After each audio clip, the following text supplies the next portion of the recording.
Hello friends, study के पाठशाला में फिर से आपका स्वागत है। तो दोस्तों, आज हम लोग का एक और लेसन कंप्लीट करने वाला है और एक चैप्टर कंप्लीट करने वाला है जो क्लास 10th का एक चैप्टर है जिसका नाम है फॉग। और दोस्तों, इस जो चैप्टर के पोएट है उनका नाम है कार्ल सैनबर्ग। ठीक है, तो आज हम लोग इस चैप्टर में इसका पैसेज, इसका क्वेश्चन आंसर और इसका जो समरी है वो कंप्लीट करने वाला है। ओके, तो सबसे पहले मैं तो आपको इसका समरी बताऊंगा, इसका थीम बताऊंगा और उसके बाद यहाँ पर आपको पैसेज देखने को मिल रहा है, वो पैसेज आपको समझाने वाला हो। फिर इसका एक कुछ क्वेश्चन, इंपॉर्टेंट क्वेश्चन जो एग्जाम में आता है वो मैं बताऊंगा। ठीक, तो सबसे पहले जान लेते हैं इसका समरी कि फॉग में है क्या। ठीक, तो जैसे कि आपको पता होगा कि सबका मतलब कुछ ना कुछ स्टोरी में कुछ ना कुछ इम्पोर्टेंट रहता है, मतलब कुछ स्पेशल रहता है। तो इसमें स्पेशल क्या है, इसका थीम क्या है? इसका थीम एब्सर्ड है, मतलब निर्थक है। इसमें कुछ मतलब इस जो पोयम में कुछ मीनिंग नहीं निकलता है। इसका जो थीम है वो एब्सर्ड है। अब यदि इसका थीम एब्सर्ड है तो ये पोएट हम लोग को इस चैप्टर में पोएम में बताना क्या चाहता है। तो यहाँ पोएट हम लोग को चैप्टर में ये बताना चाहता है, यहाँ पर पोएट मतलब कंपेरिजन कर रहा है। किसका कंपेरिजन कर रहा है? फॉग का कंपेरिजन कर रहा है। और किस पर? एक बिल्ली पर, कैट पर, उसके एक्टिविटी पर फॉग का यहाँ पर कंपेरिजन चल रहा है। अब कैसा कंपेरिजन चल रहा है वो आप इस चैप्टर में पढ़ने वाले। ठीक है, तो चलिए चैप्टर को स्टार्ट करते हैं। तो यहाँ पर चैप्टर में क्या था? फॉग कम्स, मतलब जो कुहासा है वो आता है ऑन लिटिल कैट फिट्स, मतलब जैसे कि बिल्ली आती है उस तरह कुहासा आता है। आपको पता होगा बिल्ली कैसे आती है, जब वो आती है तो उसका आने का आहट का पता नहीं चलता है। ठीक है, तो उसी तरह मतलब फॉग भी आता है। जब फॉग आता है तब उसका आने का आहट का हम लोग को पता नहीं चलता है। It sits looking over harbours and city, और ये इट सिट्स मतलब ये बैठती है, लुकिंग मतलब आमने सामने देख देख के, हार्बर्स और सिटी मतलब गांव शहर में वो बैठती है।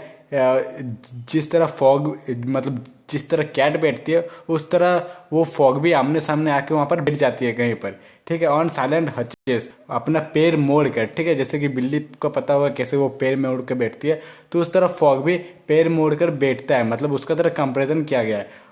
एंड देन मूव्स आउट, और वो चला जाता है। जिस तरह पता हुआ कैट्स आता है तो उसका आने का भी और जाने का भी कुछ आहट का पता नहीं चलता है, उस तरह फॉग भी अचानक से आ जाता है और यहाँ से अचानक से वो चला भी जाता है। तो यहाँ पर है क्या? फॉग और मतलब कैट का ये कंपेरिजन क्या है कि वो आता है इस तरह, कैसे आता है वो पता नहीं चलता, कैसे चला जाता है पता भी नहीं चलता। उसका एक्टिविटी, कैट की एक्टिविटी, फॉग की एक्टिविटी बहुत हद तक सेम है, ये यहाँ पर बताया गया है। इसका एक क्वेश्चन भी है, उसमें आपका पूरा डाउट क्लियर हो जाने वाला। ठीक है, उससे पहले हम लोग एक पैसेज कंप्लीट करते हैं जो इंपॉर्टेंट है इस चैप्टर के लिए। तो पहला क्वेश्चन क्या है? Name the poem and the poet. इस कहानी के लेखक को और कहानी का नाम लिखे। तो क्या है? कहानी का नाम फॉग नाम है और लेखक के क्या नाम है? Carl Sandburg. तो ये लिख दिए। बी में क्या? What does Sandburg think the fox is like, fog is like, मतलब सैनबर्ग यहाँ पर सोचते क्या है कि फॉग किसके जैसा है? तो सैनबर्ग थिंक्स दैट, मतलब सैनबर्ग सोचते हैं कि the fog is like a cat, मतलब जो फॉग है, जो कुहासा है, वो एक बिल्ली की तरह है। ठीक है, सी में क्या बोल रहा है? How does the fog comes, मतलब कुहासा कैसे आता है? The fog comes silently like a cat, मतलब कुहासा साइलेंटली आता है, चुपचाप आता है, कैट की जैसा। ठीक है, यहाँ पर डी में क्या बोल रहा है? इट किसको रेफर कर रहा है? तो इट किसको रेफर कर रहा है? थर्ड लाइन में यहाँ पर फॉग को रेफर करा। ठीक है, अब चलिए हम लोग क्वेश्चन आंसर में आ जाता है। जो इस चैप्टर में एक ही क्वेश्चन आंसर है, इंपॉर्टेंट है, इसको और दे के पूछा जाता है, लेकिन आपको आंसर सेम लिखना है। ठीक है, इसमें क्वेश्चन क्या क्या आता है? What does the fog comes and water from it assumes, मतलब कुहासा कैसे आता है और कैसे वो चला जाता है, और वो कौन कौन सी चीज़ के बारे में मतलब फॉग और कैट के में मतलब समानताएं दिखाई गई है। ठीक है, तो यहाँ पर हम लोग थोड़ा इस क्वेश्चन को मॉडिफाई किया, क्वेश्चन को थोड़ा स्टैंडर्ड बनाए, इसका आंसर को स्टैंडर्ड बना। वो कैसे? देखिए, द पोएट कार्ल सैनबर्ग, मतलब यहाँ जो पोएट है Carl Sandburg is very well known, वो बहुत ज़्यादा जाने जाते हैं उसके आर्ट के वजह से, उसके कला की वजह से, और पर्सनिफिकेशन मतलब लोगों के व्यक्तित्व के बारे में बताने में वो बहुत ही अच्छे जाने जाते हैं। ठीक है, इन द पोयम फॉग, मतलब इस पोयम फॉग में ही विथ हिज आर्ट, मतलब वो और उसकी कला कंपेयर करती है the fog with a cat, मतलब फॉग का और कैट का कंपेयर करती है। इन द कंट्रास्ट, इस कंट्रास्ट में, मतलब इस कंट्रास्ट मतलब क्या होता है? कंपेयर में।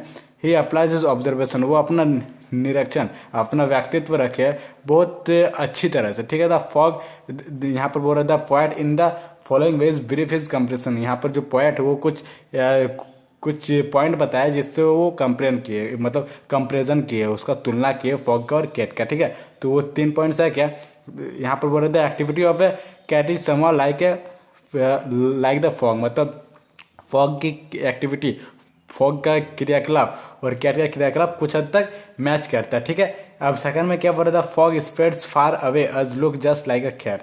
अब जो फॉग है वो दूर दूर तक फैलते जाता है, फैलते जाता है, जिस तरह कैट भी मतलब जहाँ जाता है वो फैलते जाता है। The fog prevails all around very silently, और फॉग क्या है, चारों जगह वो स्प्रेड कर जाता है, सारी जगह सो बिखर जाता है और अचानक चला भी जाता है। मतलब देखे होगे आप, सुबह के समय कुहासा है वो चारों ओर हम लोग का छा जाता है। ठीक है, और अचानक वो कैसे चल जाता है किसी को पता भी नहीं चल जाता, और उसका मूवमेंट जो है वो बिल्ली के जैसा है। मतलब बिल्ली भी क्या होती है, अचानक आती है अचानक चली जाती है, किसको पता भी नहीं चलता, तो उसका भी मूवमेंट सब उसी का तरह है। ठीक है, तो दोस्तों ये था फॉग चैप्टर। मैं आशा करता हूँ आपको पसंद आया होगा। यदि पसंद आए तो वीडियो लाइक कर दीजिएगा, और चैनल पे नया तो सब्सक्राइब जरूर कर दीजिएगा, क्योंकि इसमें ऑल क्लासेस 10th 9 11th आप चाहे कॉम्पिटिशन लेवल का तैयारी करें, सबका तैयारी यहाँ पर आप इजीली कर सकते हैं।